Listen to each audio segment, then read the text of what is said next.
The SB love story. They have both been attending the same church in Ikeja since May 2019, yet their paths never crossed until August. It was in the Believers class that their story truly began. Seun had defaulted on an assignment, and as a consequence, she was asked to stand before the class and given a new deadline.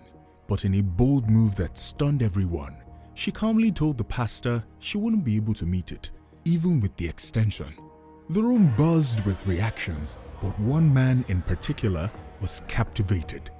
As she walked out after class, he approached her. "I admire your confidence," he said, "the way you stood up for yourself." He asked for her number, and though she gave it to him, days passed without a single message. Seun wasn't one to wait in silence.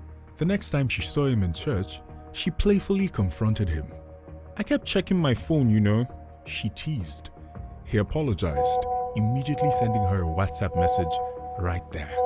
Their conversation was brief but meaningful, especially when he mentioned his birthday was just 3 days after hers. As someone who loved connecting with people born in her month, she found it endearing. He was a brand expert, meticulous and intentional about consistency. She, on the other hand, often posted variations of her brand logo, something that drove him crazy.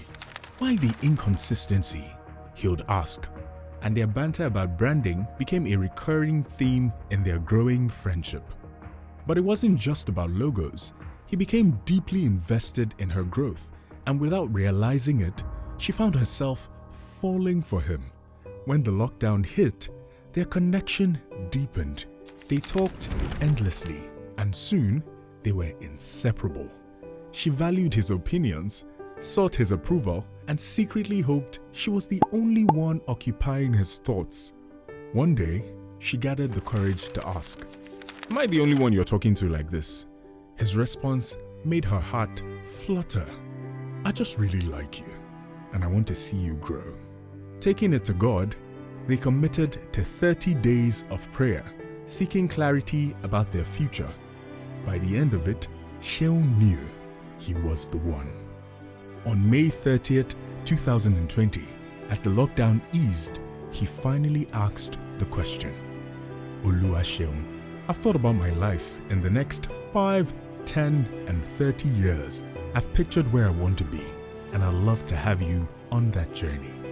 True to her nature, she took her time, waiting until June 1st, because perfect dates matter.